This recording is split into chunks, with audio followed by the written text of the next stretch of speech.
নমস্কার। কথায় কথায় কথামৃত অনুষ্ঠানের ৩৪৪তম পর্বে আপনাদের স্বাগত।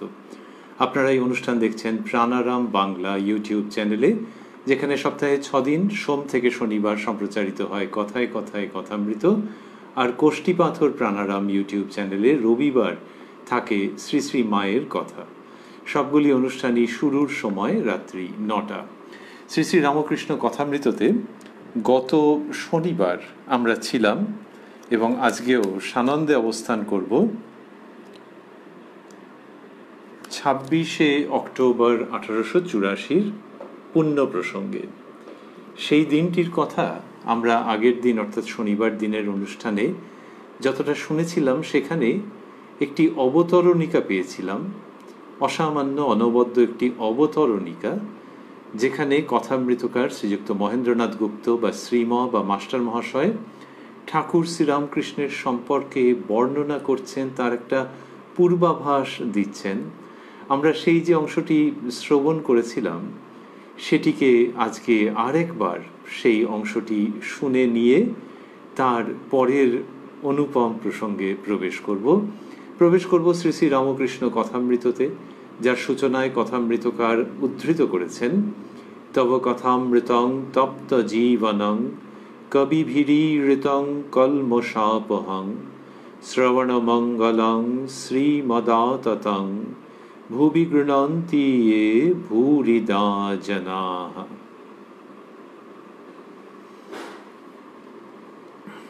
কথামৃতকার লিখেছেন, চলো ভাই আবার তাকে দর্শন করিতে যাই।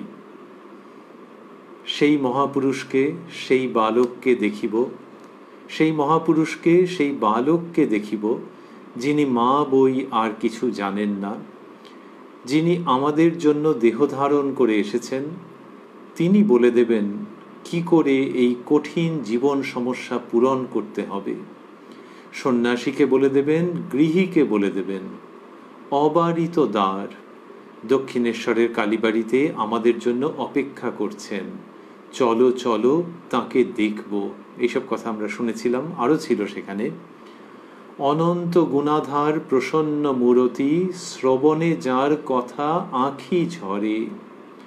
চলো ভাই অহেতুক কৃপা সিন্ধু, প্রিয় দর্শন, ঈশ্বর প্রেমের নিশিদিন মাতোয়ারা, সহাস্য বদন শ্রীরামকৃষ্ণকে দর্শন করে মানব জীবন সার্থক করি। তারপরেরটুকু আমরা শুনেছিলাম।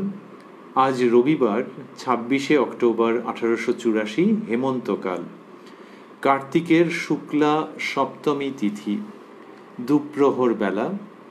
ঠাকুরের সেই পূর্ব পরিচিত ঘরে ভক্তেরা সমবেত হইয়াছেন। সে ঘরের পশ্চিম গায়ে অর্ধচন্দ্রাকার বারান্দা। বারান্দার পশ্চিমে উদ্যান পথ, উত্তর দক্ষিণে যাইতেছে। পথের পশ্চিমে মা কালীর পুষ্পোদ্যান, তাহার পরই পোস্তা, তৎপরে পবিত্র সলিলা, দক্ষিণ বাহিনী গঙ্গা। এই যে বর্ণনা শ্রীরামকৃষ্ণের সম্পর্কে এবং তারপরে দক্ষিণেশ্বর মন্দিরের পরিবেশ সম্পর্কে, সেটির মধ্যে আমরা ছিলাম। তারপরে পাচ্ছি ভক্তেরা অনেকেই উপস্থিত। আজ আনন্দের হাট। আনন্দময় ঠাকুর শ্রীরামকৃষ্ণের ঈশ্বর প্রেম ভক্ত মুখদর্পণে মুকুরিত হইতেছিল। এই যে অনেক ভক্ত উপস্থিত হয়েছেন, মাস্টারমশাই সেটি লিখছেন, লিখে বলছেন আজ আনন্দের হাট। দক্ষিণেশ্বরে ঠাকুর শ্রীরামকৃষ্ণ উপস্থিত রয়েছেন, ভক্তরা রয়েছেন। এই অবস্থায় কতদিনই তো আনন্দের হাট হয়েছে, কিন্তু এই দিনের প্রসঙ্গে মাস্টারমশাই নতুন করে যেন আবারও সেটি লিখছেন। আগে যে আনন্দের হাট হয়েছে সেটিও যেন স্মৃতিপটে উদিত হচ্ছে, আর এই দিনটি একটি প্রতীকী দিনের মতো। ঠাকুর শ্রীরামকৃষ্ণের যে বর্ণনা দিলেন, পরিবেশের যে বর্ণনা দিলেন, এরপরে আরও আসবে, এবং ভক্তদের উপস্থিতিতে যে অনুপম আবহ পরিবেশ সৃষ্ট হয়েছে তার যে বর্ণনা, এই সব মিলে একটা প্রতীকী। পুরো কথামৃতের মধ্যেই এই আবহ, এই অ্যাম্বিয়েন্স, এই পরিবেশ ঝিলমিল ঝিলমিল করছে। ভক্তেরা অনেকেই উপস্থিত। আজ আনন্দের হাট, আনন্দময় ঠাকুর শ্রীরামকৃষ্ণের ঈশ্বর প্রেম ভক্ত মুখদর্পণে মুকুরিত হইতেছিল। তাহলে শ্রীরামকৃষ্ণের যে ঈশ্বর প্রেম সেটি কি হয়েছে? ভক্ত মুখদর্পণ। ভক্তের মুখ একটা আয়নার মতো, প্রত্যেক ভক্তের মুখ আয়নার মতো, এবং সেখানে কি হচ্ছে? ওই ঠাকুর শ্রীরামকৃষ্ণের যে ঈশ্বর প্রেম সেটি ওখানে প্রতিবিম্বিত হচ্ছে, প্রতিফলিত হচ্ছে। তাহলে ওই ভক্ত মুখদর্পণে মুকুরিত হইতেছিল, মুকুর থেকে মুকুরিত। তাহলে ওইখানে ওই দর্পণের মধ্যে ফুটে উঠছে কোনটি? শ্রীরামকৃষ্ণের ঈশ্বর প্রেম। শ্রীরামকৃষ্ণের ঈশ্বর প্রেম মাস্টারমশাইয়ের এই বর্ণনা মুখে যেন এক দিব্য জ্যোতি, এক বড় মাধুর্যপূর্ণ তীব্র জ্যোতি। তার মধ্যে তীব্রতা আছে কিন্তু সেটা দগ্ধ করে না, কারণ মাধুর্যপূর্ণ। সেই ঈশ্বর প্রেম ভক্ত মুখ দর্পণে মুকুরিত হইতেছিল। তার মানে ভক্তদের যাকে যেরকমই দেখতে হোক না কেন, তাদের মুখ দর্পণে শ্রীরামকৃষ্ণের সেই তীব্র স্নিগ্ধোজ্জ্বল ঈশ্বর প্রেম এসে যখন আপতিত হচ্ছিল, তার উপরে যখন পড়ছিল, তখন সেইখান থেকে প্রতিফলিত হচ্ছিল আনন্দময় ঠাকুর শ্রীরামকৃষ্ণের ঈশ্বর প্রেম ভক্ত মুখদর্পণে মুকুরিত হইতেছিল। তার মানে ভক্তদেরও কি উজ্জ্বল দেখাচ্ছিল, ভক্তদের চমৎকার দেখাচ্ছিল। ওই যে মুখের উপর আলো পড়েছে, কিসের আলো গো? ওই শ্রীরামকৃষ্ণের ঈশ্বর প্রেমের আলো ভক্তদের মুখের উপরে পড়েছে, সেই জন্য ভক্তদের কি চমৎকার দেখাচ্ছে। এর মানে হচ্ছে যে ভক্তদের খুব আপনজনও মনে হচ্ছে, আমরা সবাই ওই আলোয় আলোকিত। কিন্তু শুধু কি ভক্তরা? মাস্টারমশাই লিখছেন, কি আশ্চর্য, আনন্দ কেবল ভক্ত মুখদর্পণে কেন? বাহিরের উদ্যানে বৃক্ষপত্রে নানাবিধ যে কুসুম ফুটিয়া রহিয়াছে, তন্মধ্যে বিশাল ভাগীরথী বক্ষে রবিকর প্রদীপ্ত নীল নভমণ্ডলে মুরারি চরণচ্যুত গঙ্গা বাড়ি কণাবাহী শীতল সমীরণ মধ্যে এই আনন্দ প্রতিভাসিত হইতেছিল। কি অসাধারণ বর্ণনা!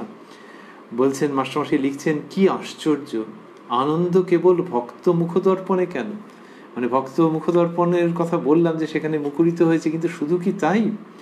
আনন্দ কেবল ভক্ত মুখদর্পণে কেন? বাহিরের উদ্যানে, তাহলে ঠাকুরের ঘরের বাইরে যে উদ্যান, বৃক্ষপত্রে নানাবিধ যে কুসুম ফুটিয়া রহিয়াছে, তন্মধ্যে ফুল ফুটে আছে। ফুলের তো সৌন্দর্য আছে না গো? ফুলের সৌন্দর্য থাকলেও আজকে দেখো কিরকম উজ্জ্বল ঝিকমিক ঝিকমিক করছে ফুলগুলো, কারণ ওই যে ফুলের মধ্যেও যে দর্পণ আছে, সেইখানে ওই ঠাকুর শ্রীরামকৃষ্ণের ঈশ্বর প্রেম এসে পড়েছে, সেখান থেকে ঠিকরে বেরোচ্ছে। সেই জন্যে নানাবিধ যে কুসুম ফুটিয়া রহিয়াছে, তন্মধ্যে কি হয়েছে? আনন্দ কেবল ভক্ত মুখদর্পণে কেন? এই নানান রকমের বৃক্ষের কথা বললেন, তারপর পুষ্পের কথা বলছেন, যে তার মধ্যেও সেই ঈশ্বর প্রেম, সেই আনন্দ সেটি ফুটে উঠছে, প্রতিফলিত হচ্ছে। আনন্দ কেবল ভক্ত মুখদর্পণে কেন? বাহিরের উদ্যানে বৃক্ষপত্রে নানাবিধ যে কুসুম ফুটিয়া রহিয়াছে, তন্মধ্যে বিশাল ভাগীরথী বক্ষে। কি সুন্দর করে নিয়ে যাচ্ছেন, একটা যে স্প্যান আসছে, যে বিস্তার আসছে, সেটা অপূর্ব। কুসুমের কথা বললেন, তার মানে ফুল কত বড়, তা ফুলের যে আকার আয়তন সেটি মাথায় রাখতে রাখতেই, সেটি মনে রাখতে রাখতেই তারপরেই কি এসে গেল? বিশাল ভাগীরথী বক্ষে। তার মানে সেই বিশাল ভাগীরথী বক্ষে কি হয়েছে? ওই ঠাকুর শ্রীরামকৃষ্ণের ঈশ্বর প্রেমের যে স্নিগ্ধ জ্যোতি, সেটি ওইখান থেকেও প্রতিফলিত হচ্ছে। তার মানে ওই জ্যোতি সর্বত্র, এবং সেইটি যে প্রতিফলিত হয়ে আসছে, তার জন্য কি চমৎকার দেখতে লাগছে। বিশাল ভাগীরথী বক্ষে রবিকর প্রদীপ্ত নীল নভমণ্ডলে, সূর্যের আলোয় প্রদীপ্ত যে নীল আকাশ, সেখানেও এ তো অপূর্ব হয়ে গেল। কারণ বলছেন রবিকর প্রদীপ্ত নীল নভমণ্ডলে, আকাশ নীল, এবং সূর্যের আলোয় প্রদীপ্ত, কিন্তু না গো, সেটাও সম্পূর্ণ বলা হলো না। আকাশের মধ্যে থেকে যে শোভা, আকাশের মধ্যে থেকে যে দ্যুতি, আকাশের মধ্যে থেকে যে আনন্দ উৎসারিত হচ্ছে, সেটা শুধু সূর্যের আলোয় নয়, ঠাকুর শ্রীরামকৃষ্ণের ওই ঈশ্বর প্রেমের জন্যেও বটে। তার মানে সূর্যের আলো সেটা আকাশকে একরকমভাবে আলোকিত করছে, আর শ্রীরামকৃষ্ণের ঈশ্বর প্রেমের স্নিগ্ধোজ্জ্বল দ্যুতি ওই আকাশকে আনন্দে ভরিয়ে দিচ্ছে। শ্রীরামকৃষ্ণ মাস্টারমশাইয়ের বর্ণনার মধ্যে এটি আমরা পাচ্ছি। রবিকর প্রদীপ্ত নীল নভমণ্ডলে মুরারি চরণচ্যুত গঙ্গা বারিকণাবাহী শীতল সমীরণ মধ্যে। মা গঙ্গার বর্ণনায় আছে, মুরারি, গঙ্গাষ্টকমের মধ্যে আছে যে মুরারি চরণচ্যুত। তো এই যে মুরারি চরণচ্যুত শ্রীকৃষ্ণের প্রসঙ্গ, তো শ্রীবিষ্ণুর প্রসঙ্গ, তো মুরারি চরণচ্যুত গঙ্গা বারিকণাবাহী শীতল সমীরণ মধ্যে। তাহলে এই শীতল সমীরণ, ঠান্ডা হাওয়া, সেটি কোথা থেকে এসেছে? যে ওই তার মধ্যে ঠান্ডা হাওয়া, তার মধ্যে বাড়ি কণা আছে, জলের কণা আছে, সেটি কোথা থেকে এসছে?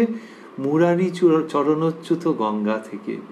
তাহলে শ্রীবিষ্ণুর শ্রীচরণ থেকে উৎপন্ন গঙ্গা বাড়ি, তারই শীতল কণাবাহী যে বাতাস, যে বায়ু, মুরারি চরণচ্যুত গঙ্গা বারিকণাবাহী শীতল সমীরণ মধ্যে, সেখানেও ঠাকুর শ্রীরামকৃষ্ণের ওই আনন্দোচ্ছল প্রেমোদ্যুতি। এই বললেন মুরারি চরণচ্যুত গঙ্গা বারিকণাবাহী শীতল সমীরণ মধ্যে এই আনন্দ প্রতিভাসিত হইতেছিল। ঠাকুর শ্রীরামকৃষ্ণের শ্রীমুখ থেকে উত্থিত যে আনন্দ, সেটি এই সমস্ত কিছুর মধ্যে পরিব্যাপ্ত হয়ে আছে, সমস্ত কিছুকে প্রভাবিত করে রেখেছে, সমস্ত কিছুর উপরে আপতিত হয়েছে, সমস্ত কিছুকে অধিকার করেছে, এবং তার ফলে হয়েছে কি, যে সেগুলি অপূর্ব জ্যোতিতে দীপ্যমান হয়ে উঠেছে। এবং তার মধ্যে কি কি রয়েছে? উদ্যান, বৃক্ষপত্র, কুসুম, ভাগীরথী বক্ষ, নীল নভমণ্ডল, গঙ্গা বারিকণাবাহী শীতল সমীরণ, এই সব কিছুর মধ্যে এটি ঘটছে। কি আশ্চর্য! মাস্টারমশাই লিখছেন, কি আশ্চর্য! সত্য সত্যই মধুমৎ পার্থিবং রজঃ, উদ্যানের ধূলি পর্যন্ত মধুময়। এই শাস্ত্রবাণী উচ্চারণ করলেন, মধুমাতা ঋতায়তে, এই সমস্ত আছে যেখানে, সেখানে আছে মধুমৎ পার্থিবং রজঃ, পৃথিবীর ধূলিকণা মধুময় হোক। এই মধুময় হোক, এই সদিচ্ছা, এই প্রার্থনা, এই ঘোষণা ব্যক্ত করা হয়েছে। কিন্তু মধুময় হোক মানে, হে পরমেশ্বর, তুমি প্রসন্ন হও, যেন পৃথিবীর ধূলিকণা মধুময় হয়, নিখিল বিশ্ব মধুময় হয়। তার মধ্যে বলা হলো মধুমৎ পার্থিবং রজঃ, পৃথিবীর ধূলিকণাও যেন মধুময় হয়। তো প্রার্থনা। আর এখানে এই 26শে অক্টোবর 1884 বর্ণনা প্রসঙ্গে দেখা যাচ্ছে যে ওগো বাস্তবিক মধুময় হয়েছে। মাস্টারমশাই লিখছেন, কি আশ্চর্য! সত্য সত্যই মধুমৎ পার্থিবং রজঃ, উদ্যানের ধূলি পর্যন্ত মধুময়। ইচ্ছা হয় গোপনে বা ভক্ত সঙ্গে এই ধূলির উপর গড়াগড়ি দিই। এইরকম পবিত্র প্রেমের অনুপম উচ্ছ্বাসে মাস্টারমশায়ের এই কথামৃতের মধ্যে বর্ণনা, যেখানে বলছেন যে সত্য সত্যই মধুমৎ পার্থিবং রজঃ, উদ্যানের ধূলি পর্যন্ত মধুময়। তার মানে তাঁর এরকম মধুময় বোধ হচ্ছে। ঠাকুর শ্রীরামকৃষ্ণের উপস্থিতিতে এই দক্ষিণেশ্বর মন্দির, সেখানকার উদ্যান তার ধূলি পর্যন্ত মধুময় হয়েছে। আর সেই ঘোষণা মাত্র নয়, আর সেই প্রার্থনা মাত্র নয়, আর সেই সদিচ্ছা মাত্র নয় যে মধুময় হোক, না গো, হয়েছে, বাস্তবিক হয়েছে। বললেন যে উদ্যানের ধূলি পর্যন্ত মধুময়, এবং সেটা হয়েছে বলেই ইচ্ছা হয় গোপনে বা ভক্ত সঙ্গে এই ধূলির উপর গড়াগড়ি দিই। গোপনে প্রথমে ওটা লিখলেন যে একেবারে সকলের লোকচক্ষুর অন্তরালে এই ধুলির উপর গড়াগড়ি দিই। তবে ওই ঠাকুর যে বলেন যে আম খেয়ে মুখ মুছে ফেলতে নেই, তা ঠিক আছে, গোপনে বা ভক্ত সঙ্গে, ইচ্ছা হয় গোপনে বা ভক্ত সঙ্গে এই ধুলির উপর গড়াগড়ি দিই। আর ভক্ত সঙ্গে হলে আবার কে কীরকম ভাববে, না ঠিক আছে ঠাকুরের যারা খুব নিকট ভক্ত তাদের সঙ্গে নিই, কিন্তু মনে হচ্ছে যেন এই ধুলির ওপর গড়াগড়ি দিই ঠাকুর শ্রীরামকৃষ্ণের উপস্থিতিতে, ঠাকুর শ্রীরামকৃষ্ণের প্রসন্নতায়, ঠাকুর শ্রীরামকৃষ্ণের দিব্য সান্নিধ্যে এই সমস্ত মধুময় হয়ে গেছে গো। আর প্রার্থনা নয়, এই বাস্তবে পরিণত। ইচ্ছা হয় গোপনে বা ভক্ত সঙ্গে এই ধুলির উপর গড়াগড়ি দিই। ইচ্ছা হয় এই উদ্যানের এক পার্শ্বে দাঁড়াইয়া সমস্ত দিন এই মনোহারী গঙ্গাবাড়ি দর্শন করি। আহা, কিভাবে মাস্টারমশাই বর্ণনা দিচ্ছেন, বলছেন ইচ্ছা হয় এই উদ্যানের এক পার্শ্বে দাঁড়িয়ে। এই উদ্যান কে সৃষ্টি করেছেন? এই উদ্যান মানে কি? উদ্যান মন্দির সব মিলে তো রানীর আসমনির, সেটি মস্তিষ্ক প্রসূত। তবে হ্যাঁ, মস্তিষ্ক প্রসূত বলা যেতে পারে। আবার রানীমা যাকে স্বপ্ন দেখে এই দক্ষিণেশ্বরে এসে উপস্থিত হয়েছিলেন, তাঁরই ইচ্ছায়, সেই মা ভবতারিণীর ইচ্ছায় এই সমস্ত কিছু, এই মন্দির, মন্দিরের মধ্যের বিগ্রহ, সেই বিগ্রহের প্রাণবন্ত উপস্থিতি, সবই তো তাঁরই ইচ্ছায়। বিগ্রহের মধ্যে যিনি রয়েছেন তাঁরই ইচ্ছায় এই সমস্ত হচ্ছে। সেই জন্য এই উদ্যান এবং সব কিছু সবই তো মায়ের ইচ্ছায়। তো মাস্টারমশাই লিখছেন যে ইচ্ছা হয় এই উদ্যানের এক পার্শ্বে দাঁড়াইয়া। সুতরাং উদ্যান শুধু উদ্যান নয়, যে একটা বাগান মানুষে তৈরি করে, হ্যাঁ করে, পরিচর্যা করে, কিন্তু সে সবই মায়ের ইচ্ছায়। মা এই সমস্তটার মধ্যে আনন্দের সঙ্গে অনুস্যূত হয়ে আছেন। সেই বাগানেরই এক পাশে দাঁড়াতে চাইছেন মাস্টারমশাই। দাঁড়িয়ে কি করবেন? ইচ্ছা হয় এই উদ্যানের এক পার্শ্বে দাঁড়াইয়া সমস্ত দিন এই মনোহারী গঙ্গাবাড়ি দর্শন করি। সমস্ত দিন এই মনোহারী গঙ্গাবাড়ি দর্শন করি। এই যে গঙ্গার জল, সমস্ত দিন ধরে এই মা গঙ্গাকে দর্শন করি, এইরকম ইচ্ছে হয়। সমস্ত দিন মানে কি? রাত্রি হলে তো আর দর্শন করতে পারবো না, কিন্তু তার আগে চোখ ফেরাতে ইচ্ছে করে না, এই মা গঙ্গাকে দর্শন করতে ইচ্ছে করে। মা গঙ্গার আসলে রূপ একটি বহিরঙ্গ, একটি অন্তরঙ্গ। বহিরঙ্গ রূপে তো একরকম, বর্ষাকালে ঘোলা হয়ে যায়, অন্য সময় বেশ স্বচ্ছ থাকে, জোয়ারের সময় একরকম, ভাটার সময় একরকম। তো এই যে ঘোলা জল, ওটা কি খাওয়া ভালো? কি জানি, ওটা বহিরঙ্গ। আর অন্তরঙ্গ যে রূপ, সেটি হচ্ছে মা গঙ্গা কলুষ নাশিনী। তার অপূর্ব প্রভাব, তার অপূর্ব উপস্থিতি, তার অপূর্ব বাড়ি বর্ষণ বা আশীর্বাদ বর্ষণ, সেটি মা গঙ্গার অন্তরঙ্গ রূপ।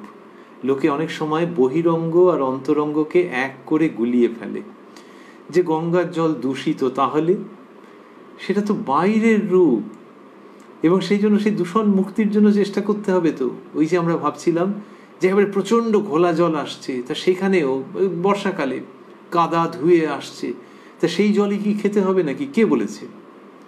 গঙ্গাবাড়ি যে ব্রহ্মবাড়ি, আচ্ছা একটু জল পরিষ্কার হোক না, তা তাহলে গঙ্গাবাড়ি ব্রহ্মবাড়ি, ওইটি হচ্ছে অন্তরঙ্গ রূপ। তাহলে মা গঙ্গার ওই অন্তরঙ্গ রূপ রয়েছে, এবং এই অন্তরঙ্গ রূপ রয়েছে বলেই সবসময় যে বহিরঙ্গের দিক দিয়ে ভাবতে হবে যে এক্ষুনি একবারে খেতেই হবে তা নয়। তুমি খাও না, যখন স্বচ্ছ জল পাচ্ছ খাও, যদি দূষিত হয়ে গিয়ে থাকে, সর্বশক্তি দিয়ে মায়ের চিকিৎসার মতো, মায়ের শান্তি বিধানের মতো গঙ্গাকে দূষণ মুক্ত করার জন্য ঝাঁপিয়ে পড়ো। সে সরকারি বেসরকারি যেরকমভাবে পারো, সেটির জন্য ওই যে বহিরঙ্গ যেটি রূপ, তাকে স্বমহিমায় নিয়ে আসার জন্য ঝাঁপিয়ে পড়ো মায়ের সুসন্তান রূপে। আর অন্তরঙ্গ রূপ, এই যে মাস্টারমশাই বলছেন, ইচ্ছা হয় এই উদ্যানের এক পার্শ্বে দাঁড়াইয়া সমস্ত দিন এই মনোহারী গঙ্গাবাড়ি দর্শন করি। এবারে এই যে গঙ্গাবাড়ি, এবারে দারুণ দেখতে। যদি কেউ ভিডিও করেন, ভিডিও করেন তো বিভিন্ন নদীর জল, সে ভিডিও করলে আর কি রকম, একটু চিকচিক করছে হয়তো সূর্যের আলো পড়ে, তো কত আর ভালো দেখাবে? আসলে ভালো দেখাচ্ছে তার অন্তরঙ্গ রূপের জন্যে। এবং মাস্টারমশাই বলছেন যে উদ্যানের এক পাশে দাঁড়িয়ে সারা দিন ধরে ওই রূপ দর্শন করতে, এই মনোহারী গঙ্গাবাড়ি দর্শন করতে তার ইচ্ছে হচ্ছে, যেটা মনকে হরণ করে নেয়। তা মনকে হরণ করে নেয় কোনটি? সেই অন্তরঙ্গ রূপ। বহিরঙ্গকে দেখতে দেখতে অন্তরঙ্গ গঙ্গার জলতরঙ্গে গিয়ে উপস্থিত হওয়া। তাহলে এই যে জলতরঙ্গ, সেটি বাইরেও আছে আবার ভিতরেও আছে। বাইরের জলতরঙ্গ দেখতে দেখতে ভিতরের ধর্মতরঙ্গে গিয়ে উপস্থিত হওয়া। তো মাস্টারমশাই বলছেন যে ইচ্ছা হয় এই উদ্যানের এক পাশে দাঁড়াইয়া সমস্ত দিন এই মনোহারী গঙ্গাবাড়ি দর্শন করি। মনোহারী গঙ্গাবাড়ি তিনি দাঁড়িয়ে দাঁড়িয়ে দর্শন করতে চাইছেন। আর একটু আগেই বলেছেন যে এই সমস্ত কেন হচ্ছে? এই সমস্ত হচ্ছে শ্রীরামকৃষ্ণের উপস্থিতিতে। কেউ যদি বলেন যে আচ্ছা মা গঙ্গা তো এমনিই পবিত্র, তাহলে সেখানে আবার শ্রীরামকৃষ্ণ? তো মাস্টারমশাই বলেছেন যে মা গঙ্গা একটি চরিত্র, তো তিনি মা গঙ্গা, তিনি যাচ্ছেন সাগর সঙ্গমে, আর পথে তিনি একটা সুযোগ হাতছাড়া করছেন না। মাস্টারমশাই বলছেন যে মা গঙ্গা দক্ষিণ বাহিনী, অন্যত্র এই বিবরণ রয়েছে। মা গঙ্গার প্রসঙ্গ বিভিন্ন সময় এসেছে কথামৃততে ঘুরে ফিরে। মা গঙ্গা দক্ষিণ বাহিনী যেন সাগর সঙ্গমে যাবার জন্য খুব ব্যস্ত। শুধু পথে মহাপুরুষের ধ্যান মন্দির দর্শন স্পর্শন ধৌত করে দিয়ে যাচ্ছেন। এইভাবে একাধিক জায়গায় বর্ণনা আছে যে মহাপুরুষের ধ্যান মন্দির। তাহলে যদ্যপি মা গঙ্গা, কিন্তু ওই তো দেখো না চোখের সামনে যে মা গঙ্গা কি করছেন, এই ঠাকুর শ্রীরামকৃষ্ণ এখানে উপস্থিত রয়েছেন এবং মহাপুরুষের ধ্যান মন্দির দর্শন স্পর্শন ধৌত করে দিয়ে যাচ্ছেন। ছালাত ছালাত করে আওয়াজ হচ্ছে তো, এবং ওই যে মন্দিরের যে পুরো ক্যাম্পাস, যে পুরো কম্পাউন্ড, তার পাশ দিয়ে মা গঙ্গা বয়ে যাচ্ছেন। এবং মাস্টারমশাইয়ের কি অপূর্ব বর্ণনা যে তিনি খুব দ্রুত যাচ্ছেন সাগর সঙ্গমে, কিন্তু এই সুযোগটি নিচ্ছেন, হাতছাড়া করছেন না। ওই মহাপুরুষের ধ্যান মন্দির দর্শন স্পর্শন ধৌত করে দিয়ে যাচ্ছেন। তো সেই যে চরিত্র, ওই মা গঙ্গার যা মহিমা আছে, মা গঙ্গার যে স্বকীয়তা আছে, মা গঙ্গার যে মাহাত্ম্য আছে, তাতে যেন নবতম সংযোজন এই শ্রীরামকৃষ্ণের প্রেমপূর্ণ মুখমণ্ডল, সেইটির থেকে যে স্নিগ্ধ জ্যোতি উৎসারিত হচ্ছে, সেটি মা গঙ্গাকেও অপূর্ব বিভায় প্রতিভাসিত করছে।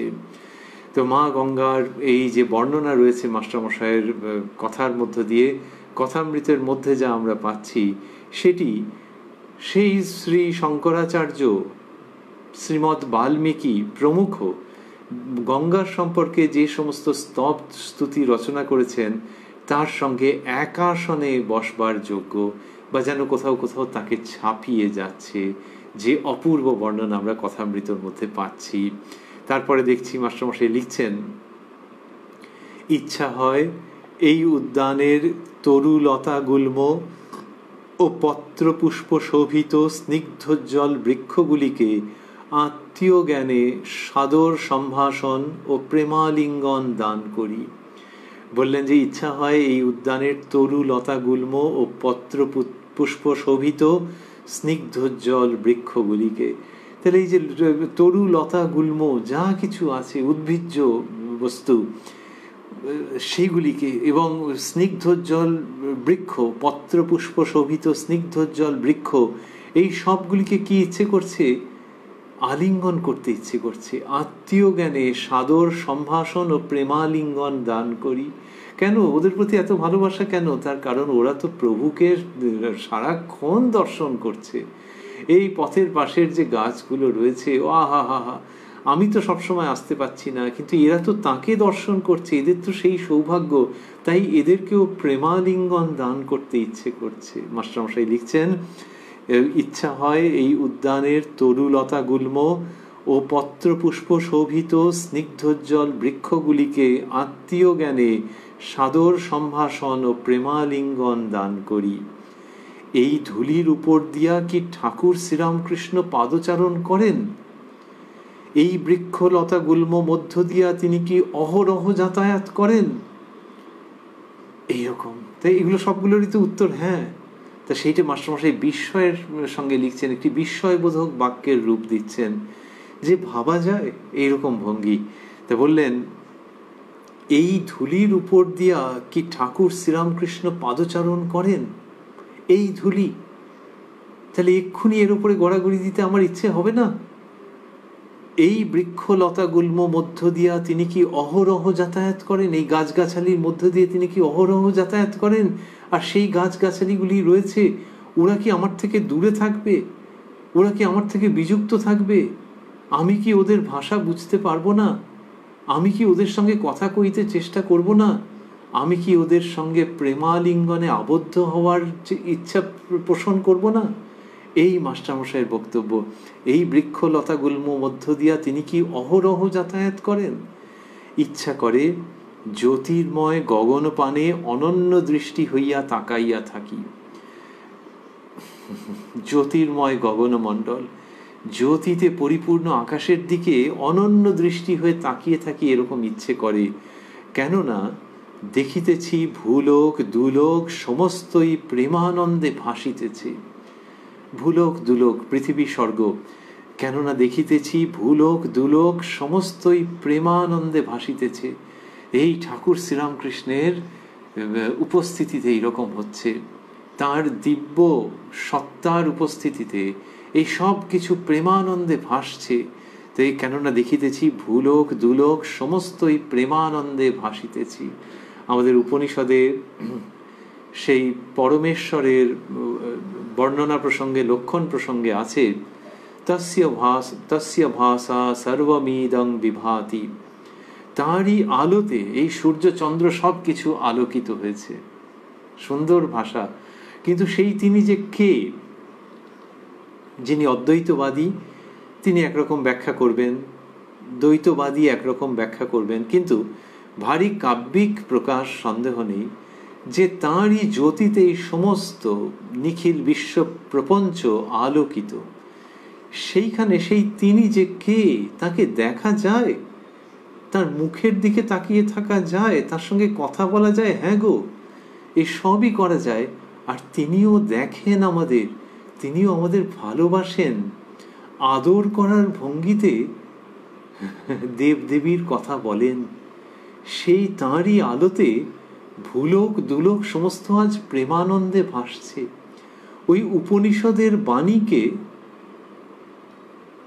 একটি চরিত্রের নিরিখে নিয়ে আসছে শ্রী শ্রী রামকৃষ্ণ কথামৃত, যে উপনিষদে যার বর্ণনা করা হয়েছে ওই যে তিনি এই ঘরের মধ্যে উপস্থিত।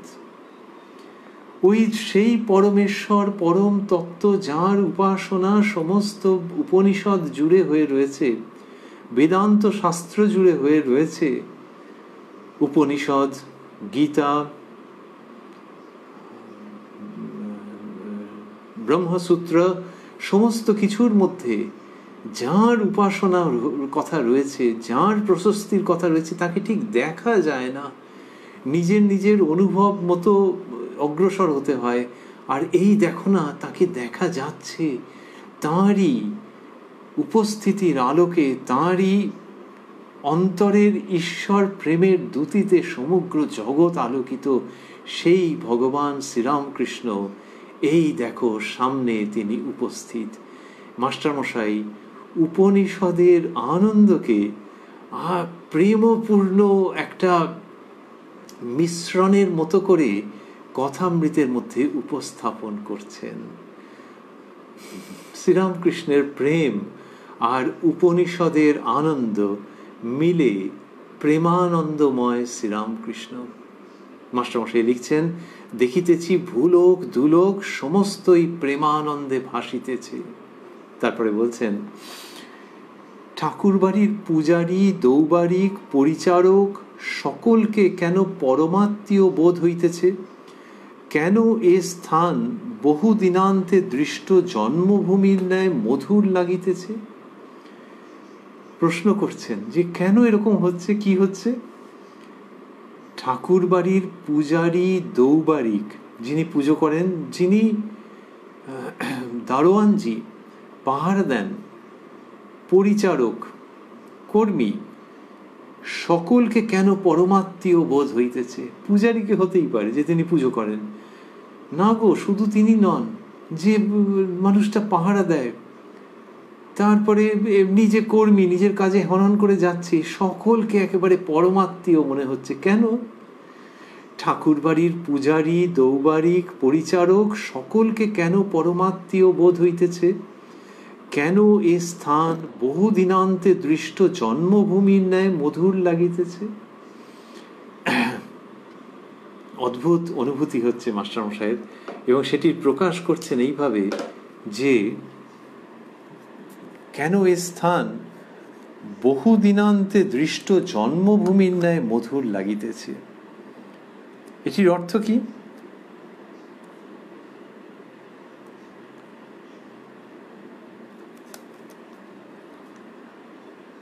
ধরা যাক কেউ একজন নিজের যে জায়গা জন্মভূমি সেখান থেকে দূরে আছেন, চাকরি সূত্রে কোথাও গেছেন বা অন্য কাজের সূত্রে, ব্যবসার সূত্রে, সেইখান থেকে বহুদিন বাদে বাড়ি ফিরছেন। বাড়ি ফিরলে কি আনন্দই তার হবে। ট্রেনে করে আসছেন, হাওড়া স্টেশনে ট্রেন ঢুকবে, আর তিনি অনেক দূর থেকে, উত্তর ভারত থেকে কি দক্ষিণ ভারতে কোনো জায়গা থেকে আসছেন। হাওড়া স্টেশন আসার আগে যে সব স্টেশনগুলো পড়ছে সেইখানে তার কি আনন্দ হচ্ছে যে এই তো এই তো এই তো এই স্টেশন, এই স্টেশন। যিনি চা বিক্রি করেন, চা বিক্রেতা স্টেশনে ভোরের দিকে ঘুম ভেঙে দেখছেন চা বলে যেরকম উচ্চারণ করছে, একেবারে বাঙালি উচ্চারণ। এর কান পেতে শুনে দেখলেন একজনকে বলছে, হ্যাঁ 5 টাকা 5 টাকা, এই বাঙালি। তাই মানে আমি পশ্চিমবঙ্গে ঢুকে গেছি। তাড়াতাড়ি চোখটা খুলে, জানলা খুলে দেখলেন যে হ্যাঁ এই তো বাঙালিদের সব দেখতে পাচ্ছি। আর ওই মাঠ, ওই তো লোকগুলো ওখানে খেলা করছে, ওই কাগজের স্টল স্টেশনে দেখছেন। আর তারপর যেই ট্রেনটা ছাড়ছে, আরে বাবা কি আনন্দ, বহুদিনান্তে দৃষ্ট জন্মভূমির ন্যায়। আর তারপর যত কাছাকাছি কাছাকাছি পৌঁছে যাচ্ছে আরো আনন্দ। তারপরে স্টেশনে নেমে নিজের কিছু একটা ধরেছে, গাড়ি কি বাস করে নিজের পাড়া। সে পাড়া বহুত দিনকার পুরনো, আর অলিগলির মধ্যে দিয়ে যেতে হয়। কি হলে কি হবে, যত নিজের বাড়ির দিকে এগোচ্ছে কি আনন্দ। 3টে কুকুর ঘুরে বেড়াচ্ছে, ওই দিক থেকে ধুলো উঠছে। আরে কোথায় কি, নিজের বাড়ির দিকে যখন এগোচ্ছে সে আনন্দ দেখে কে তার। মাস্টারমশাই লিখছেন, কেন এ স্থান বহুদিনান্তে দৃষ্ট জন্মভূমির ন্যায় মধুর লাগিতেছে। এ এক অপূর্ব উপমা, সার্থক, সুন্দর, আনন্দোজ্জ্বল, আনন্দোচ্ছল। বহুদিনান্তে দৃষ্ট জন্মভূমির ন্যায় মধুর লাগছে। কোনখানে? ওই দক্ষিণেশ্বর, কালীবাড়ি, উদ্যান, সমস্ত কিছু মিলিয়ে কেন এ স্থান বহুদিনান্তে দৃষ্ট জন্মভূমির ন্যায় মধুর লাগিতেছে। বললেন বহুদিনান্তে দৃষ্ট জন্মভূমি, জন্মভূমি যেখানে জন্ম হয়েছে। আর এটি তো দক্ষিণেশ্বরের কথা হচ্ছে। হ্যাঁ, মাস্টারমশাইয়ের মনে হচ্ছে যে এই জায়গা আমার নিজের জায়গা, আমার জন্মভূমি। এই জায়গার সঙ্গে আমার অনেক দিনের যোগ। আমি চিনি গো, ঠাকুর শ্রীরামকৃষ্ণকে আমি জানি। ওই বলা হয় গুরু যিনি, তার সঙ্গে জন্ম জন্মান্তরের সম্পর্ক। আর যেটি গুরুস্থান সেটিও ওই রকমই মনে হচ্ছে। তাই এখানে যখন এসেছি মনে হচ্ছে বহুদিনান্তে দৃষ্ট জন্মভূমি। তাহলে কলকাতা, মাস্টারমশাইয়ের বাড়ি, ওই সব অঞ্চল, মাস্টারমশাইয়ের বাড়ি আজ মহাপুণ্য তীর্থক্ষেত্র। কিন্তু মাস্টারমশাই যখন আসছেন দক্ষিণেশ্বরে তখন কীরকম হচ্ছে যে ওই যে ওখান থেকে দক্ষিণেশ্বরে আসছেন মনে হচ্ছে এই তো নিজের জন্মভূমিতে এসে গেছি। এটি একটি দিক। আরেকটি দিক আছে, সেটি হচ্ছে মানুষটা সাংসারিক জ্বালায় বড্ড বিধ্বস্ত ছিলেন, একেবারে বিপর্যস্ত হয়ে যাচ্ছিলেন সেই সময়। আর শরীর রাখবেন না এরকম প্রায় ভেবে, এইরকমই ভেবে স্ত্রীকে সঙ্গে নিয়ে বেরিয়ে পড়েছিলেন। সেই যে একটা জীবনের টালমাটাল অবস্থা, সেই সময় ভাগ্নে তাদের বাড়িতে উঠেছিলেন। ভাগ্নে বলেছিলেন, মামা কাছে একটি বাগান আছে আর সেখানে একজন পরমহংস আছেন, দেখতে যাবেন? এই করে শ্রীরামকৃষ্ণের কাছে আসা এবং তারপর জীবনের সব হিসেব উল্টোপাল্টা হয়ে যাওয়া বা চিত্রটা সোজা হয়ে যাওয়া। চিত্রটা বিরাট ঝড়ে আন্দোলিত হচ্ছিল, বুঝিবা ছিঁড়ে যাচ্ছিল, বৃন্তচ্যুত হচ্ছিল, সেই চিত্র আবার সুস্থিত হচ্ছে, সোজা হয়ে যাচ্ছে, দেখতে পাওয়া যাচ্ছে।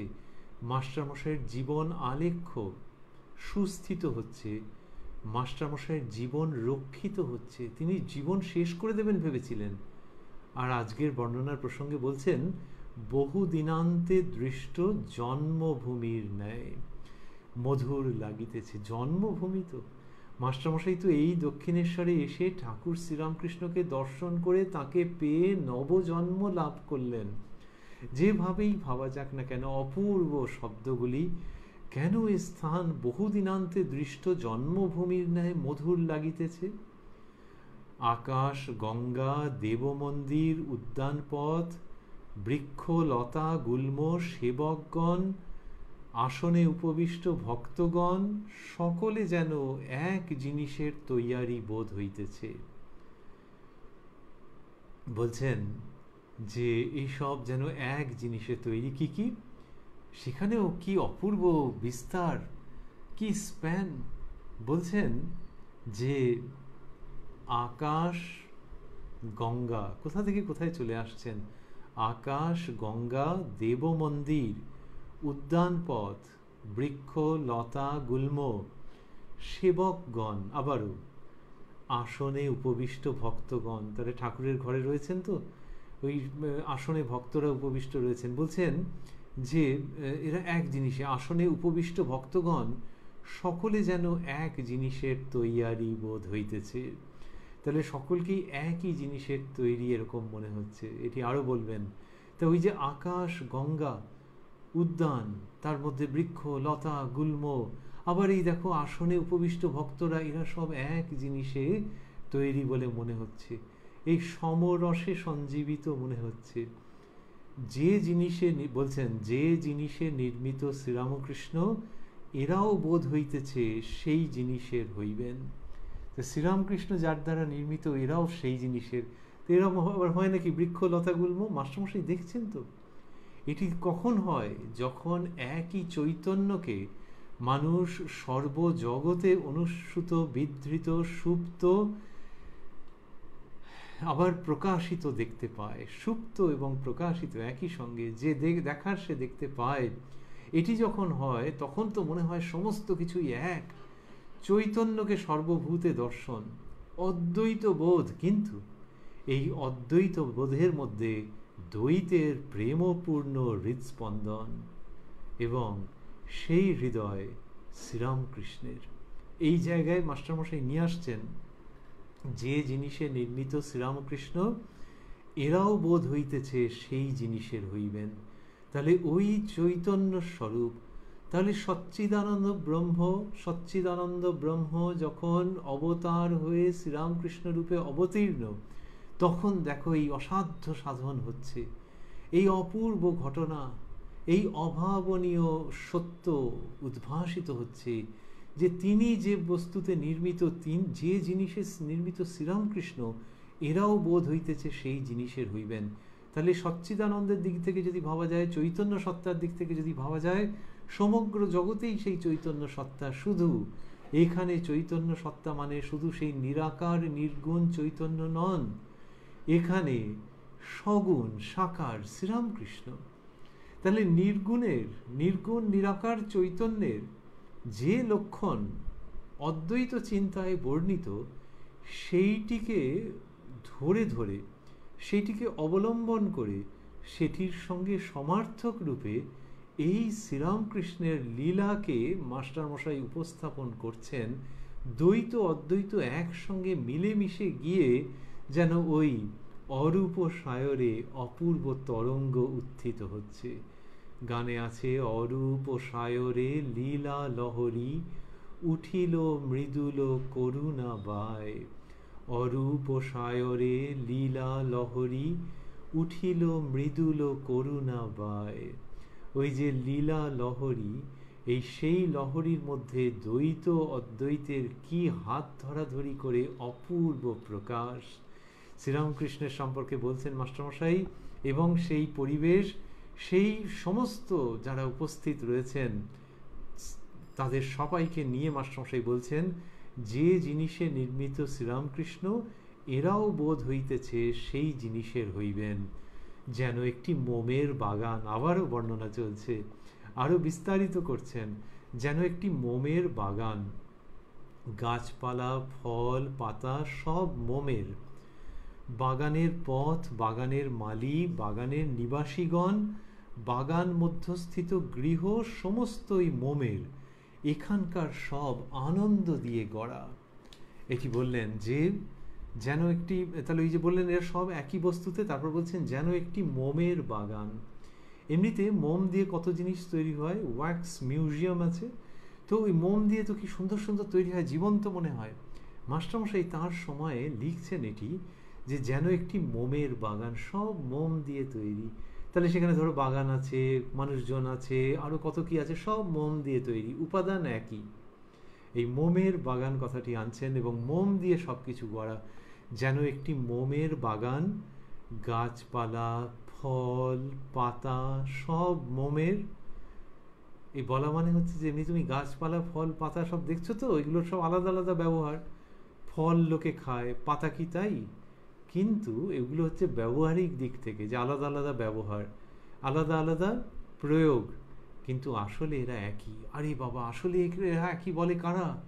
যারা ওই চৈতন্য সত্তার কথা উচ্চারণ করেন, যে সেই চৈতন্য সত্তাই সর্বত্র, শুধু আলাদা আলাদা দেখাচ্ছে, ব্যবহারিক দিক দিয়ে পৃথক বলে মনে হয়, আসলে সেই একই। ওই চৈতন্য সত্তার কথাই মাস্টারমশাই এরকম একটা মোমের উদাহরণের মাধ্যমে কি অনির্বচনীয়ভাবে উপস্থাপন করছেন। যেন একটি মোমের বাগান, গাছপালা, ফল, যেন একটি মোমের বাগান, গাছপালা, ফল, পাতা সব মোমের, বাগানের পথ, বাগানের মালি, বাগানের নিবাসীগণ, বাগান মধ্যস্থিত গৃহ সমস্তই মোমের, বাড়িগুলো যেন মোমের তৈরি, এখানকার সব আনন্দ দিয়ে গড়া। অনেক সময় পূর্ণিমার রাতে যদি কেউ দেখেন একটু দূর থেকে, ধরা যাক পাহাড়ে আছেন, একটা কোনো হোটেলে বা কোথাও গেস্ট হাউসে আছেন, আর নিচে একটা জনপদ আছে। এইবার পূর্ণিমার রাত্রে তিনি ওই হোটেল থেকে নিচের জনপদটিকে দেখছেন, তখন ওই পূর্ণিমার আলোয় কেমন একটা অদ্ভুত দেখতে হবে। মনে হবে যে এই যে বাড়িগুলো রয়েছে, ওইখানে একটা ছোট্ট মতো কি দোকান ঘর মতো রয়েছে, আর এই গাছগুলো, এগুলো যেন সব ওই চাঁদের আলোয় তৈরি, যেন ওই পূর্ণিমার আলোয়, ওই মোম জ্যোৎস্নায় সমস্তটা তৈরি।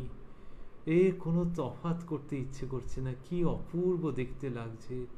মাস্টারমশাইয়ের সেই বর্ণনা, যেন একটি মোমের বাগান, গাছপালা, ফল, পাতা সব মোমের, বাগানের পথ, বাগানের মালি, বাগানের নিবাসীগণ, বাগান মধ্যস্থিত গৃহ সমস্তই মোমের, এখানকার সব আনন্দ দিয়ে গড়া। ওই মোম বা জ্যোৎস্না আমরা বলছিলাম, মোমই হোক জ্যোৎস্নাই হোক, আসলে কি? আসলে আনন্দ। সেই আনন্দ কোথা থেকে এলো গো? সেই আনন্দ শ্রীরামকৃষ্ণের মধ্য থেকে উৎসারিত হচ্ছে, সেই আনন্দ দিয়ে গড়া এই সমস্ত কিছু। আমরা রয়েছি উদ্বোধন কার্যালয়ে প্রকাশিত শ্রী শ্রী রামকৃষ্ণ কথামৃতের 679 পৃষ্ঠায়। যতটা আমরা শুনছিলাম তারপরে উপস্থিত ভক্তজনদের প্রসঙ্গ দিয়ে আরও এগোবে এই অমৃত কথা, যেটি শ্রীরামকৃষ্ণের কৃপা সাপেক্ষে আমরা শ্রবণ করব আগামীকাল কথায় কথায় কথামৃতের এই অনুষ্ঠানে প্রাণারাম বাংলা ইউটিউব চ্যানেলে, যেখানে সপ্তাহে 6 দিন সোম থেকে শনিবার সম্প্রচারিত হয় কথায় কথায় কথামৃত, আর কোষ্ঠীপাথর প্রাণারাম ইউটিউব চ্যানেলে রবিবার থাকে শ্রী শ্রী মায়ের কথা।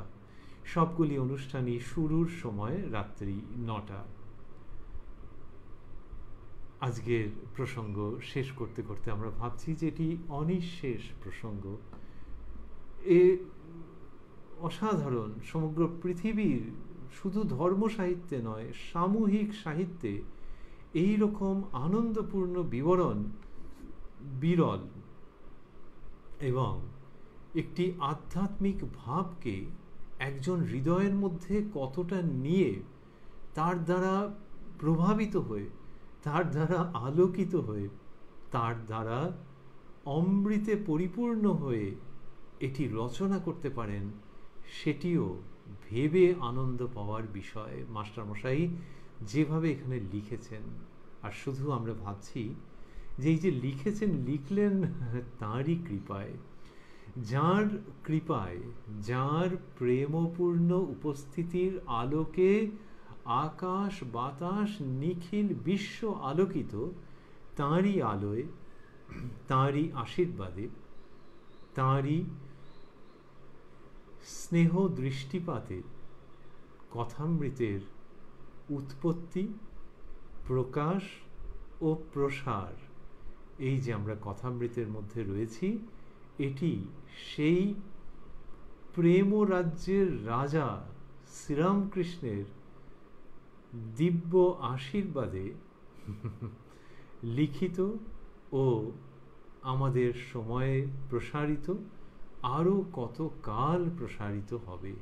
তাই আমাদের ভাবতে ভালো লাগছে যে মাস্টারমশাই যে পরিবেশকে, যে লোকজনকে, এবং সেই পরিবেশের মধ্যে বৃক্ষ লতা গুল্ম কুসুম সমস্ত কিছু বলেছেন, তিনি ভাগীরথী বক্ষের কথা বলেছেন, যে পরিবেশ, যে মানুষজনকে মাস্টারমশাই দেখেছেন অমল আলোয় আলোকিত, রামকৃষ্ণ বিভায় উদ্দীপিত, সেই আলো, সেই বিভা রামকৃষ্ণের, সেটি এই কথামৃতকেও আলোকিত করে রেখেছে, পাতায় পাতায় মধুময় করে রেখেছে। তাই ওই বর্ণনা শুনে যেমন আমাদের আনন্দ, তেমনি এটি ভেবে আনন্দ যে যাকে নিয়ে এই সব কিছু, তাঁরই ওই স্নিগ্ধোজ্জ্বল দ্যুতি আমরা লাভ করছি প্রসাদের মতো, আশীর্বাদের মতো, যখন আমরা শ্রী শ্রী রামকৃষ্ণ কথামৃত পাঠ করছি, শ্রবণ করছি, অন্তরে ধারণ করছি। ওং নিরঞ্জনং নিত্যম অনন্ত রূপং ভক্তানুকম্পাধৃত বিগ্রহং বৈ ঈশাবতারং পরমেশমিড্যং তং রামকৃষ্ণং শিরসা নমামঃ।